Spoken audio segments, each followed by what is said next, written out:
सांबार मसाला हो या चने का मसाला, कसूरी मेथी या देगी मिर्च, असली मसाले सच सच MDH.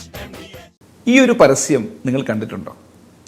ഇതിൽ അഭിനയിച്ചിട്ടുള്ള മഹാശയ ധർമ്മമാൽ ഗുലാത്തി ലോകത്തിലെ ഏറ്റവും പ്രായം കൂടിയ ബ്രാൻഡ് അംബാസഡർമാരിൽ ഒരാളായിരുന്നു. മസാല കിങ് എന്നറിയപ്പെട്ടിരുന്ന അദ്ദേഹത്തിൻ്റെ കഥ വെറും ഒരു മസാല കച്ചവടത്തിൻ്റെ കഥയല്ല. അതിന് പിന്നിൽ വലിയൊരു വിശ്വസ്തയുടെ മാർക്കറ്റിംഗ് തന്ത്രമുണ്ട്. പണ്ടൊക്കെ നമ്മുടെ വീട്ടിലെ അമ്മമാർക്ക് പുറത്തുനിന്ന് വാങ്ങുന്ന മസാലപ്പൊടികളിൽ മായം ചേർത്തിട്ടുണ്ടാകുമെന്നൊരു ധാരണയുണ്ടായിരുന്നു. അതുകൊണ്ട് തന്നെ വീട്ടിൽ ഉണക്കിപ്പൊടിച്ചെടുക്കുന്ന മസാലപ്പൊടികൾ മാത്രമേ അവർ വിശ്വസിച്ചിരുന്നുള്ളൂ.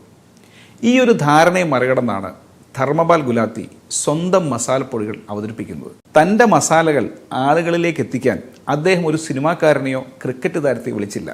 പകരം അദ്ദേഹം തൻ്റെ മുഖം തന്നെ ആ മഞ്ഞ പാക്കറ്റിലും പരസ്യങ്ങളിലും വെക്കാൻ തീരുമാനിച്ചു.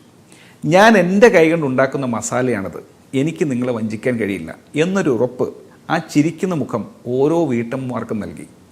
നമുക്ക് അടുത്ത് പരിചയമില്ലാത്ത ഒരു സെലിബ്രിറ്റി ഈ മസാലപ്പൊടി നല്ലതാണെന്ന് പറഞ്ഞതിനേക്കാൾ നമ്മുടെ വീട്ടിലെ ഒരു കാരണവരെ പോലെ തോന്നിക്കുന്ന ആ മുത്തശ്ശൻ അത് പറഞ്ഞപ്പോൾ ആളുകളിൽ വലിയ വിശ്വാസമുണ്ടാക്കാൻ സാധിച്ചു.